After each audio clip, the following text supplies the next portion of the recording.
Hello, you're welcome to this special episode of Girllifegist.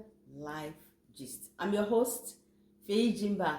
I have a special guest in the house today, Adesola Adeyemi. Welcome, Desola. Thank you. You look very beautiful. Thank you. I've been making out time to take good care of myself. It's very essential.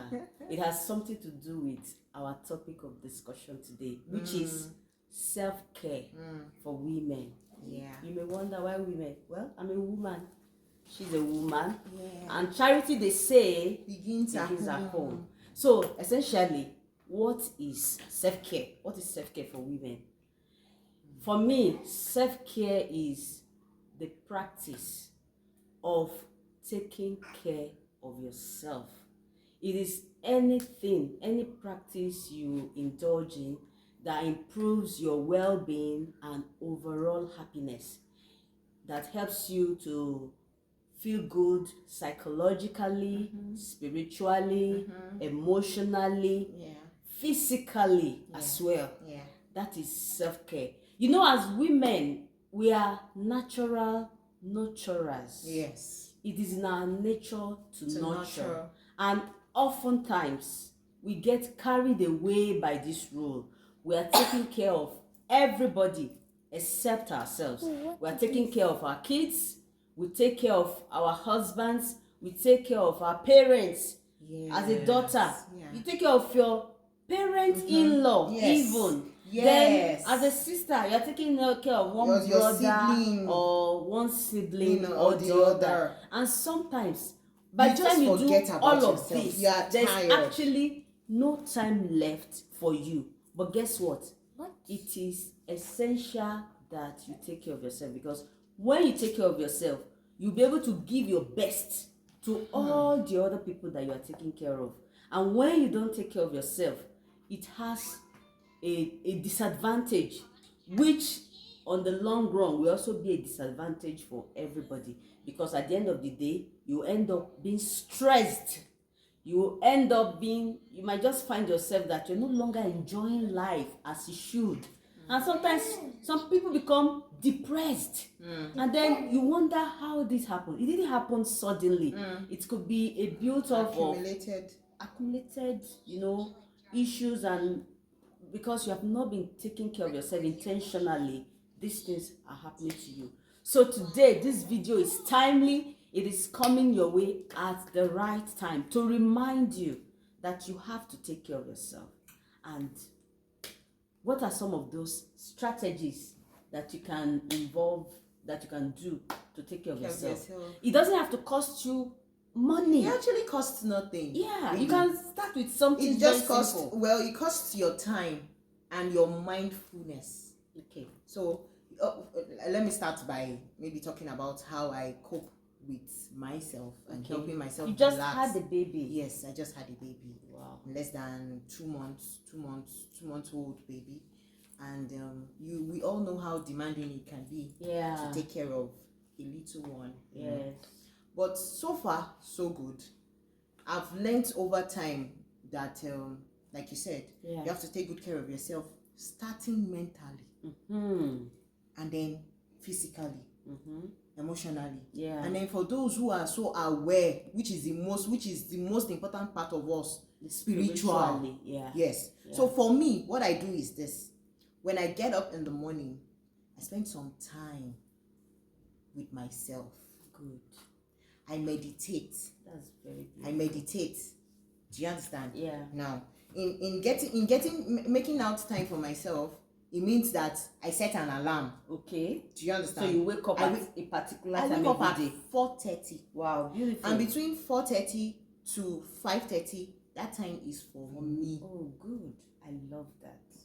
4:30 to 5:30 is for me. Sometimes when I wake up, and then like I mentioned earlier, you have to be mindful and be intentional. Yes, deliberate. Yes, deliberate. You have to. It's like, the way you just don't let life happen to you. Plan your life, especially as women, because we make things happen. Permit me to say, we are the orishas. We are the yes. We are God. We are God. We see, when you are talking about God, because after God it is woman. Oh. Yes. that's what I've come to realize. We are the ones that make things happen around us. Yeah. Do you understand? Whatever it is, anywhere, now woman. So, like you rightly mentioned earlier on, if you're not intentional, we tend to forget ourselves. Yeah. So, like I was saying earlier, you wake up early in the morning, set an alarm to wake up early for yourself. Now, in waking up, if anybody comes around you, whether your husband, your children, you tell them beforehand, once I get up, so time to so time, I don't want to see any of you. It is not how do I put it? It's not like you are being wicked. It is called me time. Yes. So that you will be very important. I'm jealous of my me time. When I'm in my me time, don't come and talk to me. Like what I do to myself is I tell those around me, nobody should come. In fact, and then the timing is so perfect that the baby that I just had, I've been able to program his eating habits and his sleep duration such that time is free, he's sleeping, sound asleep. Good. So I'm not disturbed in any way. Now his older one too is sleeping. Like I told you, it's very early, 4:30 to 5:30. That time I do a lot of meditation, reading. Most of my meditation self is just I listen to soft music. And then I daydream. Then I take my affirmations. Some people call it confession. In churches we call it confessions. But in the liberal secular world it's called affirmation. Positive affirmations. Positive affirmation. So I take my affirmations, I have soft music, and then I daydream. Finish. I daydream. In my daydreaming, I can picture how I want my day to be. And then I write it down. That's like mental imaging. Yes. It's very important. Like you're projecting. I write down how I want my day, my week to be. And then you'll be shocked that when you spend time like that with yourself, you see that things, your spirit will just catch some things. Do you understand? And other things. Yes, inspiration from the Almighty. It will just drop inside you and then you just write it down. It's true. Do you understand? You just write it down, and then that's all this that I'm telling you about. Before you know it is 5:30.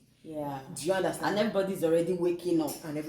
So you have to start your nurturing process immediately. It's 5:30. So another secret to it is when others are before that's the previous day. When others are watching film and you go and sleep early.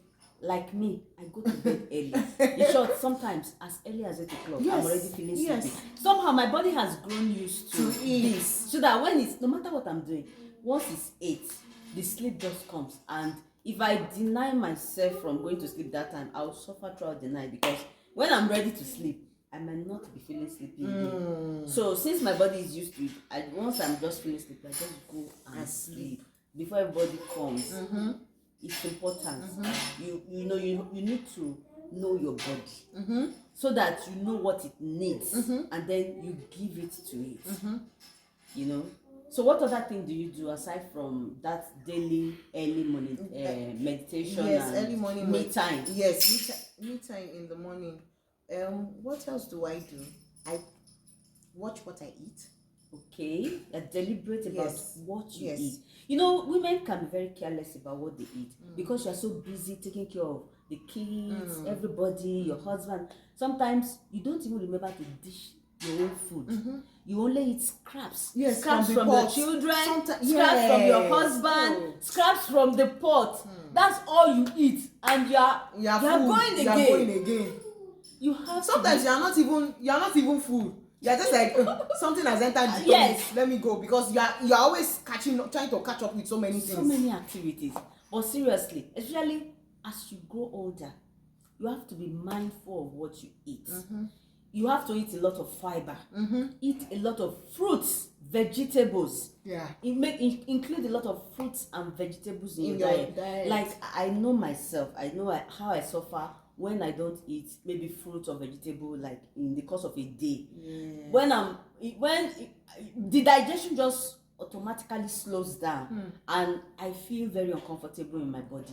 So I have to deliberately, I don't even have a choice. I have to make sure that those things are included in the diet. Then, and as you grow older too, you know, when it comes to this food thing, it's important how you set food. It shows that you respect yourself, that you see, you dignify yourself. It's not pride and it's not selfishness. As you're serving everybody's food, if you're a family that maybe stays on the table to eat, everybody has their plate. Yes. Serve yourself a nice, beautiful portion.